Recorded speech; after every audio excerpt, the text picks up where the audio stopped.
ఒక చాలా scientific thriller movie. చాలా అంతా యూత్ అంతా కలిసి మంచి ఒక ఐడియాస్తో ఇన్నోవేటివ్గా ఈ మూవీని డైరెక్ట్ చేయడం జరిగింది. మూవీని తీసుకొచ్చింది. సో ఇది ఆల్రెడీ టీజర్ కూడా లాంచ్ అయింది, పోస్టర్ కూడా లాంచ్ చేయడం జరిగింది.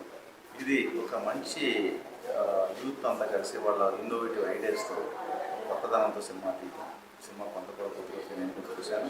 చాలా బాగుంది. డెఫినెట్గా ప్రతి హిట్ అవ్వాలని అందరూ ఆదరించాలని వాళ్ళందరికీ ఆల్ ద బెస్ట్ విషెస్ చెప్తాను.